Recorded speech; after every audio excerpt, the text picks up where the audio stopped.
Hi everyone, it's Zohra.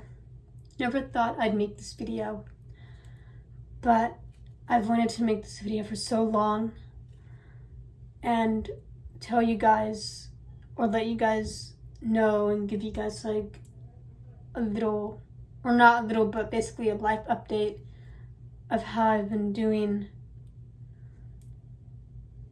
post assaults, meaning after the assaults, 1 year after the assaults, basically, and the rapes or rape incidents, basically, however you say it. So yeah, and just that you know, like, how I'm doing.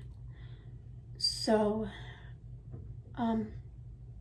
yeah, this is gonna be really hard for me, as you all may know, as it's been for me for the past year or years, because this had the first incident that happened and started in elementary school. So it's been more than 1 year basically since that happened, and including all of the assaults and rape incidents.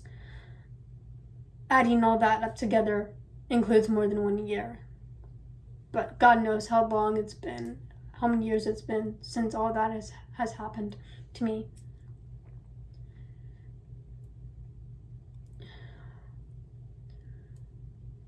This is not easier than I thought it would be.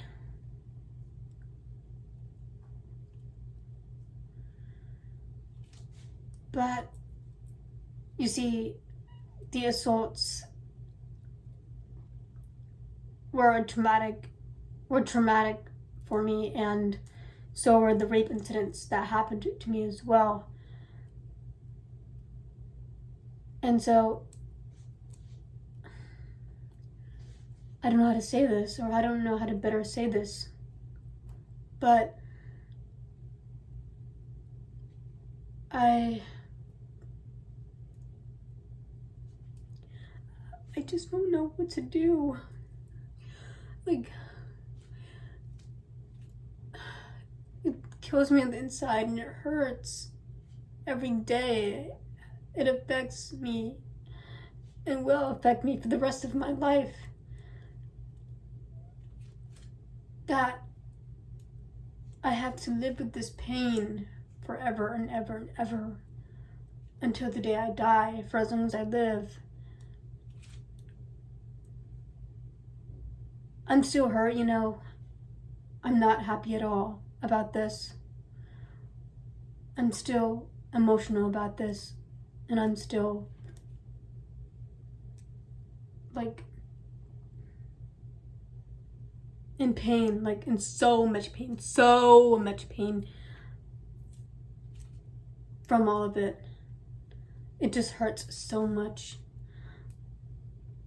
I guess I'm doing better, you can say that, but I'm not entirely sure if I am or not. Like, I'm getting help. Don't worry about that part. I'm getting help.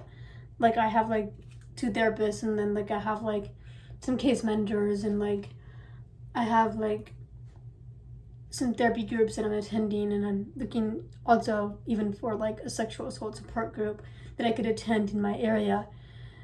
And I'm also like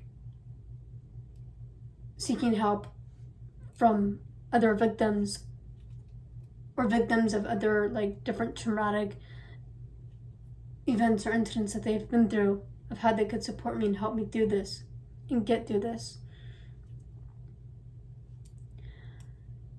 I'm not gonna cry. I told myself this, I wouldn't cry. But even if I do, I know it's okay to cry, because it's just letting all my emotions out and how I'm feeling.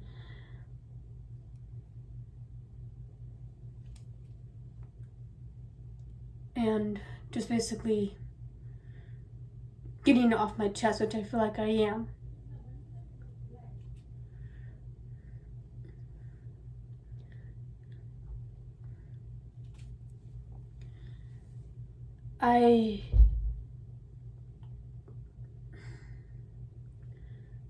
Gosh, geez, this is so hard. It's harder to even talk about. And you all may know that I've been like assaulted, like sexually assaulted like 5 times and raped 2 times by different men. And I want to share this story with you. I even had a nightmare on Monday night recently that one of my family members, and I won't name who because I don't want you to go after them and talk dirty to them or like trash about them into their faces or like trash them with nasty comments or whatever, even though you may not know them. But one of my family members like was in my nightmares, was in my nightmare, and just basically, fine, I'll say it, it's my uncle. But I'm not going to tell you which uncle it was, or it was. But it was my uncle in my nightmare, and I had a dream or a nightmare, basically a nightmare that he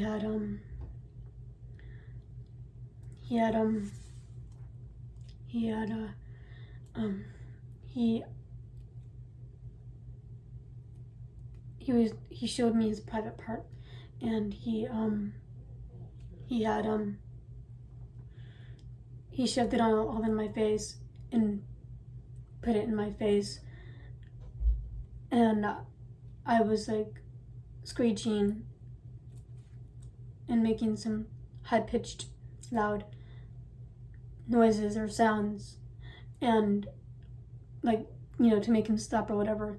But he wouldn't listen, he wouldn't stop, he just kept doing it nonstop. And then he just put his thing,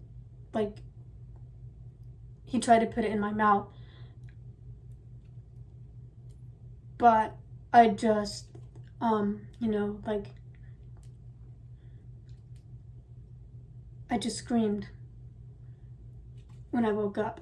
Not until when I woke up, but in my mind I screamed. But in the nightmare, he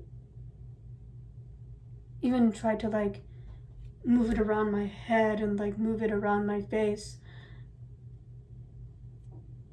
and around my mouth, on my mouth, around it, move it around on my mouth, I meant to say. And you may say or think that it's just a nightmare, but just because it's a nightmare doesn't mean that it doesn't affect me or it won't affect me, which it did affect me, and it has, and it still is affecting me, and it still will for the rest of my life, because now I'm scared of men, all type of men. I just can't trust myself around certain men, not just men, but even certain kinds of people, even women as well, that I'm afraid that might do this to me as well. And so I'm just at a loss for words right now, but I'm getting help. I'm doing better than before. I'm not doing anything drastic to myself, so that's a good thing. Even if I were to do it, I know I'd be hurting people around me that love me and care about me, so I won't do any more, because I've quit doing self-harm a long time ago, or a while ago. And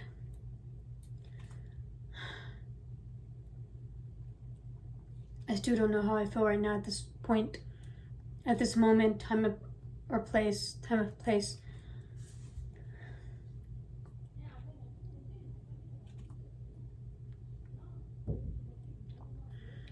Just said this has been a really hard time for me the past few years, especially this year. This year and last year especially. The past year just has been really rough for me. Just looking back at it all, it's so surreal and so intense. And you might think that it's so dark and deep, but it's no, it's actually true though. It actually happened. These incidents actually happened to me. And you can believe it or not, but I'm not gonna force you to believe me or not. Whether you believe it or not, I know I'm telling the truth to you all, and I'd never lie to you, any of you guys. But my takeaway from this video is, or like, what I want you to take away from this video is, I meant to say that if you're having nightmares about a past traumatic incidents or events that has happened to you in your life that has affected you deeply and still is, and if you've been through sexual assault and have gotten sexually assaulted or raped, then please tell someone you know. Tell a trusted adult and let them know how you feel. Please do not do self-harm. Please don't. I'm begging you, please don't. And please do not even consider doing suicide, because suicide is never the answer to any of your problems. And self-harm is also never the answer to any of your problems and hurdles. Hope this inspires you all, and I wish you all the best. Until next time, bye.